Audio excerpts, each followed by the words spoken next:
আমি শুরু করতে চাই যে প্রশ্নটি দিয়ে, আজ থেকে বছর দুয়েক আগে আপনি যুগান্তরের একটা ইন্টারভিউতে বলেছিলেন যে আপনার রক্তের সাথে আওয়ামী লীগের রক্ত মিশে আছে। তো আপনি ওই সময় বলেছিলেন যে যদি কখনো আওয়ামী লীগ বিপদে পড়ে দলীয়ভাবে তখন আপনি হাল ধরবেন এবং আওয়ামী লীগের নেতাকর্মীরা যদি আপনার কাছে আসে আপনি তাদেরকে ফেরাবেন না।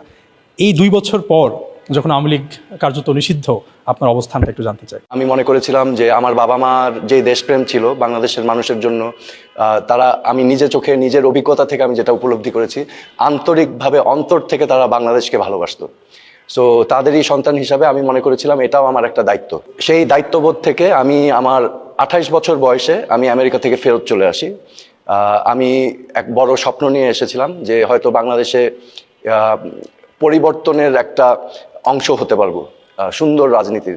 2001 সালে যে আওয়ামী লীগের ভরাডুবি হয়েছিল এবং বিএনপি জামাত জোট সরকার পরবর্তীতে সরকার গঠন করে, এরকম একটা নির্বাচনে যেখানে আওয়ামী লীগের ভরাডুবি হয় আমি জয়লাভ করে এসেছি। তো সেই 5 বছরের অভিজ্ঞতা, যাই হোক, বাংলাদেশের যে পলিটিক্যাল কালচার জঘন্য, নিপীড়ন, অত্যাচার, নির্যাতন, মামলা যা হয় আর কি, যেটা নর্মাল আমরা মেনে নিয়েছি বাংলাদেশের কালচারে, সেই সময় আমি ডিসিশন নিয়েছিলাম আমি আর পলিটিক্স করবো না বাংলাদেশে। তো এই ইশতিহার দেখে আমি কিন্তু আবার ফিরে আসি। তখন আমি অনুপ্রেরণা পাই এবং আমি আশান্বিত হয়েছিলাম যে এবার হয়তো চেঞ্জ আসবে, রাইট? বিকজ এই যে 5 বছরের আওয়ামী লীগের যে দুরবস্থা হয়েছিল, আমার ধারণা ছিল যে আমার মানে আপার লিডারশিপ এটা থেকে শিক্ষা নেবে। 5 বছরের যে বিরোধী দলীয় রাজনীতি, যেই অত্যাচার নিপীড়ন আমরা ফেস করেছিলাম, আমি ভেবেছিলাম সেখান থেকে আমরা শিক্ষা নিব, রাইট? যে একটা সুন্দর দেশ গড়ার জন্য we will set an example. কিন্তু আমি যখন দেখলাম যে না, দুর্নীতি দূর করা তো দূরের কথা, এখানে বিজনেস অ্যাজ ইউজুয়াল হচ্ছে, তখন আমার কাছে ক্লিয়ার হয়ে যায় আমরা কোন পথ বেছেছি। সো আমি যখন দেখলাম যে নীতি নৈতিকতা বিসর্জন দেওয়া হচ্ছে, আমি এটাকে কোনোভাবেই মেনে নিতে পারিনি। এবং যে সকল অনিয়ম আমি দেখেছি, যেই অনিয়মের বিরুদ্ধে আমাদের কাজ করার কথা ছিল, আমি সেটা মেনে নিতে পারিনি। এবং আমার কাছে ক্লিয়ার হয়ে যায়, কারণ আমি ইতিহাসের ছাত্র, আমি অ্যাজ আ হবি আমি খুব পছন্দ করি। ইট ওয়াজ ক্লিয়ার টু মি আমরা second option business as usual পথে গেলে আজকে না কালকে না 10 বছর পরে একটা পরিণতি আসবে। আমরা রাজনৈতিকভাবে বিরোধী দলকে দমন নিপীড়ন করেছি, হত্যা গুমের রাজনীতি বেছে নিয়েছি, পলিসি বেছে নিয়েছি, দুর্নীতির পথ বেছে নিয়েছি, যার ফলে হয়েছে কি আমাদের গ্রাসরুটসের নেতাকর্মীরাও এই চক্রের ভিতরে আক্রান্ত হয়ে গেছে। আওয়ামী লীগ সংগঠন হিসাবে জনগণের পালস থেকে দূরে সরে এসেছে, কারণ সবাই নিজের আখের গোছাতে ব্যস্ত হয়ে গেছে। এবং এটা এসেছে, বলে না মাছের পচন শুরু হয় মাথা থেকে, আমাদেরও একই অবস্থা হয়েছে, পচন শুরু হয়েছে মাথা থেকে। এবং পচন শুরু হয়ে এটা 2014 সালের নির্বাচন, 18 সালের নির্বাচন এবং 2024-এর নির্বাচন, ওকে, আলটিমেট এবার পুরো বডিটাই পচে গিয়েছে। আপনি সম্প্রতি প্রধান উপদেষ্টার সাথে দেখা করেছেন, এটা নিয়ে অনেকেই কিন্তু বলেছে যে সোহেল তাজ হয়তো বা আওয়ামী লীগের দায়িত্ব নিতে পারে, এবং অনেকে এইভাবে বলেছে যে আওয়ামী লীগ যতবার বিপদে পড়েছে এই তাজউদ্দিন পরিবার আওয়ামী লীগকে বাঁচাইছে। স্বাধীনতা সংগ্রামে নেতৃত্ব দেওয়া, মুক্তিযুদ্ধের নেতৃত্ব দেওয়া আওয়ামী লীগ আর আজকের আওয়ামী লীগ, ঠিক আছে, সেই আওয়ামী লীগ ছিল নীতি আদর্শ কেন্দ্রিক একটি দল। আর আজকের আওয়ামী লীগ যেটা বর্তমানে এক্সিস্ট করছে, this is a corrupt mafia league, okay? এটা let's be clear about this. So আমার কোনো এক্সপেকটেশন নাই এই দল থেকে, কারণ যতক্ষণ পর্যন্ত ভিতর থেকে এই রিয়েলাইজেশন না আসবে যে আমাদের পচন হয়েছে এবং ওই পচনটাকে কেটে ফেলে দিতে হবে। এখন পর্যন্ত শুনেছেন শুধু আমি বলে যাচ্ছি যে অনুশোচনা করতে হবে, আত্ম উপলব্ধি করতে হবে, রিয়েলাইজেশন আসতে হবে। তো আমি যে কিছু করব আমার কোনো আগ্রহ নেই, কারণ এখানে কোনো রিয়েলাইজেশন নাই। মানে আপনি ভালো কিছু দেখছেন না? আমি তো কোনো ভালো কিছু দেখছি না। এটা তো একটা পচন ধরা দল, এখানে তো কেউ বেরিয়ে আসতে পারছে না। এটা একটা পরিবার কেন্দ্রিক দল হয়ে গেছে। বাট একটা দল তো কারো প্রাইভেট প্রপার্টি হতে পারে না। দলের তো একটা নীতি আদর্শ ছিল। আমাদের মুক্তিযুদ্ধের চেতনা, যেটা আমরা বারবার বলি চেতনা, যেই চেতনা বিক্রি করে একটা ঢাল হিসাবে ব্যবহার করা হয়েছে এতদিন এই সকল অনিয়ম দুর্নীতি সবকিছুর বিরুদ্ধে। এবং মুক্তিযুদ্ধর তাৎপর্য এবং মুক্তিযুদ্ধকে ধ্বংস করা হয়েছে তো এই গত 15 বছর। মুক্তিযুদ্ধর যে তাৎপর্য, এটাকে ধ্বংস করেছে আওয়ামী লীগ। মানে ব্যাপারটা এরকম যে যদি আওয়ামী লীগের রাজনীতিতে ফিরতে চাই, বা যেমন তাদের নেতারা যারা আছে তারা যদি ভুল স্বীকার করে আপনাকে হাল ধরতে বলে, আপনি সেটা কিভাবে দেখবেন, বা সেটা আপনি কিভাবে কি মনে করেন? আসলে আওয়ামী লীগের ভবিষ্যৎ নিশ্চিত করতে হলে বা রাজনীতিতে ফিরে আসতে হলে আবার আত্ম উপলব্ধি এবং আত্মসমালোচনা এবং অনুতপ্ত হতে হবে। That is the start, then everything else. আমরা এটা শুনেছি, কিন্তু আমি আপনার কথা বলছি যে একজন রাজনীতিবিদ, আপনার এলাকায় কাপাসিয়ায় আপনার জনপ্রিয়তা আছে, আপনি কি কখনো রাজনীতিতে ফিরবেন না? নাকি যদি কখনো সিচুয়েশন ডিমান্ড করে, জনগণ চাই, আপনি কোনোভাবে ফিরতে পারেন? এই মুহূর্তে আমি ফ্র্যাঙ্কলি বলবো, হ্যাঁ, ফ্র্যাঙ্কলি আমি খুব হতাশ। আমি খুবই হতাশ। আমি বাংলাদেশের ভবিষ্যৎ ভালো দেখছি না। হ্যাঁ, এবং আমি আশা আশা করছিলাম যে একটি সুন্দর ভবিষ্যৎ হবে, বাট আমাদের সেই নোংরা পচা নষ্ট রাজনীতির কালচার এখনো চেঞ্জ হয়নি। সো নো, আমি একেবারে ইন্টারেস্টেড না। আপনি যখন মন্ত্রিত্বটা ছাড়লেন তখন কিন্তু ঘোষণা দিয়ে ছেড়েছিলেন, আপনি তো বলেননি যে আপনাকে কে বাধা দিয়েছে, কারা আপনাকে কাজ করতে দেয়নি। এই 25-এ এসে আপনি একটু যদি বলতেন যে ওই সময়ে আপনাকে কাজ করতে দেওয়া হয়নি, কোন পুলিশ কর্মকর্তা বা কোন প্রশাসনের কর্মকর্তারা তারা কুরাম করে এভাবে একটা মন্ত্রীকে থামিয়ে দিয়েছিল, এরকম কোনো ঘটনা প্রবাহ আপনার? হ্যাঁ, এরকম ঘটনা প্রবাহ কোনো পুলিশ কর্মকর্তার তো ক্ষমতা নেই, এটা একেবারে উপর থেকে হয়েছে। সেটা যদি আমি বলি, একটু ঘটনা, যদি একটা গল্প জানতে চাই যে এইভাবে আসলে হয়েছে, মানে যদি আপনি বলতেন আর কি আপনার অভিজ্ঞতার কথাটা। হ্যাঁ, আচ্ছা, আমি দায়িত্ব নেওয়ার পর আমার পুলিশের আইজি, র্যাবের ডিজি, কোস্ট গার্ডের ডিজি, সে সময় বিডিআর এর ডিজি, জেল কর্তৃপক্ষের ডিজি, আনসার বাহিনীর ডিজি, সকল প্রধানদেরকে আমি ডেকেছিলাম আমার অফিসে, এবং আমরা একটা মিটিং করেছিলাম। সেই মিটিং এ আমি বলেছিলাম যে আজকে থেকে this ministry will be corruption free. এখানে কোনো ধরনের বদলি, ট্রান্সফার, বাণিজ্য, নিয়োগ বাণিজ্য আর হবে না। ঠিক আছে, কারণ এই মিনিস্ট্রিটা একটা বিশাল মিনিস্ট্রি। তুমি বুঝতেই পারছো, এখানে অনেক ক্রয় প্রক্রিয়া হয়, অনেক কিছু, অনেক টেন্ডার হয়, অনেক যেমন কোস্ট গার্ডের সরঞ্জাম আছে, পুলিশের সরঞ্জাম আছে, কনস্ট্রাকশন হয়, জেল কনস্ট্রাকশন হয়, তারপর আনসার বাহিনী আছে। এখানে ব্যাপক ব্যয়বহুল একটি মিনিস্ট্রি। তা আমি বলেছিলাম এখানে কোনো করাপশন হবে না। এবং আমি ক্যাবিনেট মিটিং এ মাননীয় প্রধানমন্ত্রীকে সে সময় বলেছিলাম যে আমরা যদি পুলিশ প্রশাসনে ইনভেস্ট করি আজকে, এবং আমরা একটি নৈতিকভাবে প্রফেশনাল পেশাদার পুলিশ বাহিনী গড়ে তুলতে পারি, ঠিক আছে, তাহলে আজকের ইনভেস্টমেন্ট আমাদের সোসাইটিকে আগামী 10 বছর পরে 1000 গুণ রিটার্ন দিবে ইন গুড গভর্নেন্স। এই কাজগুলো আমি কখন করতে পারবো? আমি তো স্বরাষ্ট্র প্রতিমন্ত্রী, আমার উপরেও তো আছে। আমি যখন দেখলাম যে আমি কাজ করতে যাই, নানা জায়গা থেকে বাধা আসছে, এবং ওই বাধাগুলো অদৃশ্য, কিন্তু বাধাগুলো আইডেন্টিফাই করা যায় এক জায়গা থেকে, আমরা ট্রায়াঙ্গুলেট করতে পারি। বুঝাতে পেরেছি? যে আমার কাছে স্পষ্ট হয়ে গিয়েছে বাধাগুলো কোথা থেকে আসছে। বাধাগুলো আসছে প্রাইম মিনিস্টার এবং ওনার আত্মীয় স্বজনের কাছ থেকে, কারণ এই পুরা racket is controlled by them. Sheikh family এবং তাজউদ্দিন আহমেদের ভেতর কিন্তু দের ওয়াজ মেনি ডিফারেন্সেস, এবং যে কারণে আমার বাবা 74 সালে কিন্তু পদত্যাগ করতে বাধ্য হয়, এবং 71 সালের মুক্তিযুদ্ধের সময়কার কিছু ঘটনা, এই সকল কিছুকে মিলিয়ে এখানে অনেকটা একটা আবরণের খেলা। ঠিক আছে, সামনে একরকম, ভিতরে আরেক রকম। বুঝাতে পারছি? সো এই যে ডেকে এনে আমাকে রাখা, this is a drama. Okay, এবং রাখাটা হচ্ছে বিকজ তাজউদ্দিন আহমেদ অ্যান্ড তাজউদ্দিনের ফ্যামিলি থাকাটা ইম্পর্টেন্ট। এটা বাইরের আওয়ামী লীগের মাঠ পর্যায়ে মানুষকে দেখানো এটা ইম্পর্টেন্ট যে আমরা ইউনাইটেড। এখন আমি বের হয়ে গেলাম, দ্যাট ক্রিয়েটস ডিভিশন। যে কি হলো, মানুষ কোয়েশ্চেন করবে যে কেন সোহেল তাজ ছেড়ে দিল, কারণটা কি? আমরা তো ওনাকে অনেস্ট হিসাবে জানি, এবং আমার বিরুদ্ধে কোনো অভিযোগ নেই, রাইট? সো স্বাভাবিকভাবে সে বাধ্য হয়েছে আমাকে সাথে রাখতে, এবং একটা পর্যায়ে জোর জবস্তি করে আমাকে রাখার চেষ্টা।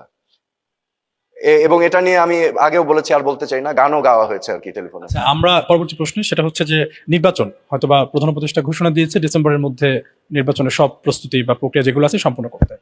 আপনার দৃষ্টিতে একটু ছোট করে জানতে চাই যে আপনি কি মনে করেন নির্বাচন কি মার্চ, এপ্রিল বা জুনের মধ্যে সম্ভব কিনা, এবং রাজনৈতিক দলগুলো গতকাল পর্যন্ত বা আজকে পর্যন্ত রাজনৈতিক দলগুলো যে অবস্থান জুলাই সনদ নিয়ে বা লেভেল প্লেইং ফিল্ড নিয়ে, আপনি একদমই যেমন আপনি আজ থেকে 10 বছর আগে পদত্যাগ করছিলেন যে আপনার দলটা রাইট ট্র্যাকে যাচ্ছে না, তো ওইখান থেকে একটা আপনার ভবিষ্যৎ, বা কেউ তো ভবিষ্যৎ বলতে পারে না, তবে অবজারভেশন যে কি হতে পারে যে বাংলাদেশের ভবিষ্যৎ খুব ব্লিক মানে হচ্ছে খুব অন্ধকার। আগামী 30-40 বছরেও আমরা এগুলো থেকে বেরিয়ে উঠতে পারবো না। এটা আমার assessment. I could be wrong. এখন আমরা যদি একটা করে দেখি, আমরা বিএনপি দেখি, যদি এগেন এটা আমার ব্যক্তিগত অভিমত, আমি জাস্ট শেয়ার করছি। বিএনপি এখন সর্ববৃহৎ রাজনৈতিক দল। নির্বাচন যদি আগামী 3-6 মাসের ভিতর হয়ে যায়, নিশ্চিত তারা জয়লাভ করবে। কিন্তু আমরা বিএনপির কিছু সমস্যা দেখতে পাচ্ছি।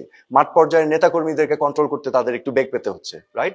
বিকজ তাদের মূল লিডারশিপ এখন তারেক রহমান, উনি দেশের বাইরে আছেন। তো এই জন্য কন্ট্রোল করাটা সমস্যা হয়ে যাচ্ছে। যত দিন যাচ্ছে তত নেগেটিভ মানুষের মধ্যে একটা নেগেটিভ প্রভাব সৃষ্টি করছে, রাইট? এবং বিএনপি চাচ্ছে যত দ্রুত হোক। So number 1।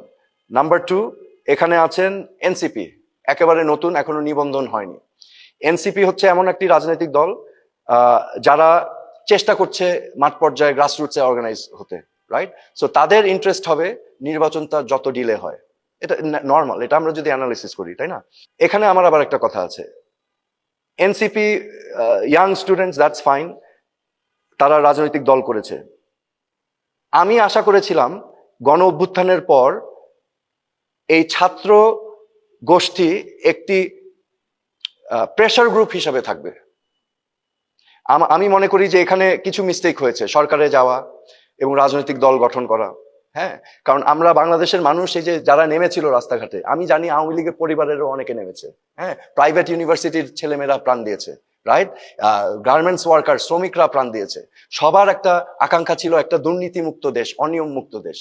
অথচ এখন আমরা দেখছি যে নানা ধরনের চাঁদাবাজির ঘটনা আসছে। This is creating a very bad perception. ওইটাই বলছি, নতুন দল থেকে আসছে। সো এটা তো আমাদের এক্সপেকটেশনে ছিল না। আমরা ভেবেছিলাম যে ছাত্ররা এসে জিহাদ ঘোষণা করবে দুর্নীতি অনিয়মের বিপক্ষে, রাইট? কিন্তু এখন আমরা দেখছি আবার ভিন্ন চিত্র। এটা একটা নেগেটিভ মনোভাব সৃষ্টি করছে, রাইট? তো আমি আশা করব যে ছাত্র যারা নেতৃত্ব যারা আছে তারা এটাকে সিরিয়াসলি নেবেন, এবং তাদের উপর কিন্তু বাংলাদেশের মানুষ অনেক আশা ভরসা নিয়ে এন্ট্রাস্ট করেছিল, ঠিক আছে? এবং তারা কিন্তু এই আন্দোলনটাকে এক অর্থে তারা এটার অংশ ছিল, কিন্তু এখন মূলে চলে এসেছে। তো তাদের উপরে দায়িত্বভারটা আরো বেশি বর্তায়। আওয়ামী লীগ মুক্তিযুদ্ধকে কিন্তু তাদের দলীয় একটি হিসেবে ব্যবহার করেছে, তাদের দল মুক্তিযুদ্ধ করেছে। আপনার কাছে কি মনে হয়, অনেকেই, আমার নিজের প্রশ্ন না, দর্শক অনেকে মনে করে যে এনসিপি 24-এর গণঅভ্যুত্থানকে নিজেদের করে নিতে চাচ্ছে, ক্রেডিট নিয়ে ঝামেলা হচ্ছে, এটা দর্শক অনেকে মনে করে। এটা আপনি কোনো সময় অনুভব করেছেন কিনা যে আসলে নিচ্ছে? আমি মনে করি যে তাদেরও এটা বুঝতে হবে যে এটা একটা ছাত্র জনতার সম্মিলিত একটা গণ অভ্যুত্থান ছিল। হ্যাঁ, মানুষের এই যে গণ অভ্যুত্থান কিন্তু ডাক দিলে হয় না, এটা মানুষের পার্টিসিপেশন লাগে। লক্ষ লক্ষ মানুষ কিন্তু রাস্তায় নেমে গিয়েছিল, রাইট? কালকে যদি আমি গণ অভ্যুত্থানের ডাক দিই, কোনো কিছু হবে না। এটা ওই যে একটা হাড়ির ভিতরে যে ফুটন্ত জনগণ ছিল সেটারই বিস্ফোরণ, ঠিক আছে? So they must realise that. এবং এই যে অনিয়ম, এই যে চাঁদাবাজি, এগুলো ইমিডিয়েটলি পদক্ষেপ নিতে হবে এগুলো থামাবার জন্য। তাদের স্পষ্ট বক্তব্য থাকতে হবে, ক্লিয়ার স্টেটমেন্ট থাকতে হবে তারা কি করতে চায়। এখন পর্যন্ত আমি কিন্তু জানি না তাদের লক্ষ্য কি, হোয়াট দে স্ট্যান্ড ফর। একটা তো আইডিওলজি থাকতে হবে। শুধু জুলাই অগাস্ট বললে তো হবে না, রাইট? জুলাই অগাস্ট তো সবাই পার্টিসিপেট করেছিল। সো আমাদের গোলটা কি? আমাদের গোল ছিল, তারা কিন্তু সে সময় বলেছিল দুর্নীতিমুক্ত, অনিয়ম মুক্ত একটি সমাজ। তো কাজেও সেটা প্রমাণ করতে হবে, তাই না? সো এনিওয়ে, তো এখন এনসিপি আছে এমন একটি পরিস্থিতিতে যে তাদের জন্য নির্বাচনটা যত পিছিয়ে যাওয়া যায় তাদের জন্য বেনিফিট, রাইট? ওকে, এখন আমরা চলে আসি জামাত। জামাত একটি অর্গানাইজড পার্টি, তাদের organisational capacity is very high, ঠিক আছে? আমি বাই দ্য ওয়ে, আমি জানি না এখনো জামাত কেন, আমাদের মুক্তিযুদ্ধের সময় যে একটি ভুল হয়েছিল ওটা স্বীকার করে নিলে জামাতের পলিটিক্স কিন্তু অনেক ক্লিয়ার হয়ে যায়। এটা আমার অবজারভেশন। এখন 25শে মার্চ হওয়ার আগ পর্যন্ত আপনার পলিটিক্যাল চিন্তাধারা পাকিস্তান থাকুক, এই চিন্তাধারা থাকা কোনো অন্যায় ছিল না। বাট যেই মুহূর্তে গণহত্যাটা হয়ে গেল তখন কিন্তু আর জিনিসটা সেম থাকছে না। That was crimes against humanity, ঠিক আছে? জেনোসাইড। সো ওই ভুলটা স্বীকার করে নিলে তাদের রাজনীতি অনেক ক্লিয়ার হয়ে যায়। কারণ এটা আমার ব্যক্তিগত অভিমত। তো জামাত মোটামুটি অর্গানাইজড, বাট তাদের জন্য একটু সময় হলে ভালো। But I think they can manage December ফেব্রুয়ারির ভিতর, রাইট? কারণ আওয়ামী লীগ তো এখন নাই, এখন আওয়ামী লীগ আর আরেকদিকে আছে বর্তমান সরকার। এখন এখানে পুরা জিনিসটাই কিন্তু আমরা অনেকেই কনফিউজড যে এখানে কয়টা পাওয়ার সেন্টার, কি হচ্ছে, কি হবে, ঠিক আছে? বাংলাদেশের নাগরিক হিসেবে সবাই কিন্তু মোটামুটি এখন বেশ কনফিউজ। নির্বাচন তো দিতেই পারে, নির্বাচন দিলে এখানে আমাদের সেনাবাহিনী আছে, তারা এখানে নিশ্চিত করতে পারে। হ্যাঁ, তাদের ম্যাজিস্ট্রেসি পাওয়ার অলরেডি দেওয়া আছে এবং নির্বাচনের জন্য তাদের প্রস্তুতি, I am sure they will be prepared for it. কারণ আমাদের সেনাবাহিনী একটি ডিসিপ্লিন ফোর্স এবং more or less they are still maintaining professionalism, right? So এই হচ্ছে আমাদের চিত্র এখন। সো আওয়ামী লীগের ক্ষেত্রে এখন আগামী নির্বাচন তো ইটস নট আ পসিবিলিটি, কারণ আওয়ামী লীগকে অলরেডি নিষিদ্ধ করা হয়েছে এক অর্থে। সো এই বিবেচনায় এখন এই যে বিভিন্ন ধরনের সংস্কার আছে, নির্বাচন হবে কিনা, সংস্কারের আগে পরে, বিচার হবে আগে না নির্বাচন হবে আগে, তো এই ইস্যুগুলো নিয়ে এখানে আমার মনে হচ্ছে একটা মানে খেলা খেলা হচ্ছে, সংকট। এবং এই সংকটটা সবাই যদি আন্তরিকভাবে এটাকে মীমাংসা না করে তাহলে আমি সংঘাত দেখছি সামনে। 24-এর গণঅভ্যুত্থান পরে এখন পর্যন্ত সেনাপ্রধান বিশেষ করে যদি বলি, উনি যে অবদানটা রেখেছেন এটা আসলে প্রশংসার দাবি রাখে। কারণ উনি যেভাবে বাহিনীটাকে, ফোর্সগুলোকে যেভাবে গুছিয়ে রেখেছেন, এবং তারা কিন্তু এক অর্থে ছাত্র জনতার পক্ষেই, শেখ হাসিনার যে নির্দেশ ছিল সেই নির্দেশকে কিন্তু অমান্য করে ছাত্র জনতার পক্ষে দাঁড়িয়ে গেছে। সম্প্রতি আমরা দেখেছি একজন মেজর, একজন আর্মি মেজর, উনি হচ্ছে যে আওয়ামী লীগের কিছু লোকজনকে ট্রেনিং করিয়েছে। এটা আসলে আপনি কি মানে কিভাবে দেখেন? এটা কি খুব সহজ কোনো ব্যাপার? পচন শুরু হয়েছিল মাথা থেকে, আওয়ামী লীগ এখন পুরা পচে গিয়েছে। This is not what a political party does. এটা তো একটা পলিটিক্যাল পার্টি করতে পারে না। আমাদের হাতে অপশন ছিল, কিন্তু একটা অপশন ছিল যে ভুল হয়েছে, এই যে ছাত্র জনতার উপর যে নির্বিচারে গুলি করা, পুলিশ প্রশাসনকে ব্যবহার করা, গণহত্যা, স্বীকার করে নেওয়া অ্যাজ এ পার্টি যে হ্যাঁ ভুল হয়েছে, এবং তারপরে শুধরানো। সেটা হচ্ছে একটা গণতান্ত্রিক দল সেভাবে যেত। কিন্তু এই পথ, সেকেন্ড অপশন, ওই যে আগের দুইটা অপশন ছিল, গণতান্ত্রিক পথ, আরেকটা হচ্ছে বিজনেস অ্যাজ ইউজুয়াল। তো এটা সাংঘাতিক একটা, আমি দেখছি এটা একটা বিপজ্জনক option for Awami League. It will not work. আপনি কি মনে করেন যে আবারও কু হতে পারে? আপনি এটা বিশ্বাস করেন? আমি এখানে জাস্ট একজন ব্যক্তি হিসাবে আমার মতামত দিচ্ছি। কি হতে পারে? সংঘাত হলে, যেহেতু আমাদের সেনাবাহিনী আছে আমাদের সার্বিক নিরাপত্তার জন্য, দে মে টেক ওভার, এবং তারপরে হয়তো 1-2 বছর পরে আবার নির্বাচন হবে। That is an option. আর কি হতে পারে? Civil war I don't see, সেটা হবে না। হ্যাঁ, বড় জোর। কিন্তু আমি যেটা বারবার বলতে চাচ্ছি, আমাদের একটু ম্যাচিওর হতে হবে, সব দলের ম্যাচিওর হয়ে দেশটা নিয়ে আগে চিন্তা করতে হবে। হ্যাঁ, নিজেরটা না, দেশকে নিয়ে চিন্তা করতে হবে আগে। তো সংঘাত এড়িয়ে গণতন্ত্রের পথে যত দ্রুত চলে যাওয়া যায় ততই ভালো হবে। অনেকে আবার ভয় পাচ্ছে যে নির্বাচন হলে বিএনপি চলে আসবে। আসুক, বিএনপি আসুক, জামাত আসুক, কিন্তু গণতান্ত্রিক প্রক্রিয়াটাকে আমাদের ধারণ করতে হবে। সবশেষ ছোট করে দুটি প্রশ্ন। নতুন দল এনসিপি নির্বাচনে অংশগ্রহণ করলে কেমন পরিমাণ আসন পেতে পারে, এটা আপনার প্রেডিকশন দিয়ে বলবেন, একান্ত প্রেডিকশন। আর সবশেষ বলবেন যে যেহেতু এখন সবচেয়ে বড় দল বিএনপি, আগামীতে রাষ্ট্র পরিচালনা আসবে দলটি, নিশ্চিতভাবে বলা যায় তাদের অধিকাংশ মানুষই সরকারে থাকবে। আপনি এই দলের প্রধান তারেক রহমানকে আপনার কোনো বার্তা আছে কিনা, যে আপনি তাকে আপনার কোনো চাওয়া বা কোনো পরামর্শ দল এবং দেশ নিয়ে আপনি বলতে পারেন? প্রথমত এনসিপি সম্পর্কে আমি আশাবাদী হতে চাই। I want to B hopeful যে ওরা ইয়াং, ওরা নেতৃস্থানীয় পর্যায়ে ছিল, ঠিক আছে, ওরা সাফারিংটা দেখেছে, জনমানুষের সাফারিং গুলো দেখেছে, এবং একটা নতুন দেশের স্বপ্নর অংশ তারা, ঠিক আছে। So I want them to succeed. আমি চাই ওরা সাকসেসফুল হোক, রাইট? এবং ওদের ডিসিশন গুলো যাতে ম্যাচিওরলি ওরা নিতে পারে, আমি ওদেরকে বলবো যে ভেবে চিন্তে কাজ করতে। আর আপনি বললেন বিএনপির প্রধান সম্পর্কে আমার কোনো বক্তব্য নেই, কিন্তু আমি মনে করি যে সে যদি আগে চলে আসতো তাহলে এটা বেটার হতো তার দলের জন্য। আমার মনে হয় আমাদের সবারই অতীত থেকে শিক্ষা নেওয়া উচিত, because as we know history repeats itself. যে বাংলাদেশে প্রতি 15 বছর পর পর একটা করে বিস্ফোরণ হয়। 75-এর 15ই আগস্ট, 3রা নভেম্বরের পর 15 বছর যাওয়ার পর গণতন্ত্র আসলো 91 সালে, রাইট? 91 থেকে 2006 সাল কত বছর? 15 বছর। 111-এর 2 বছর, তাহলে 2008-9 থেকে 2024 কত বছর? 15 বছর। 15 বছর পর পর একটা পরিবর্তন হয়, এবং এই প্রতিটা 15 বছর পিরিয়ড আমরা একই জিনিস রিপিট করতে থাকি, এবং রিপিট করে আবার ফলাফল একই হয়, ঠিক আছে। সো এই মানসিকতা থেকে বেরিয়ে আসতে হবে যে একটা জিনিস যেটা দিয়ে একটা প্রবলেম সলভ হচ্ছে না, ওটা বারবার রিপিট করা হচ্ছে স্টুপিডিটি। এই স্টুপিড পলিটিক্যাল কালচার থেকে আমাদের বেরিয়ে আসতে হবে। That's my advice. এটাই বার্তা।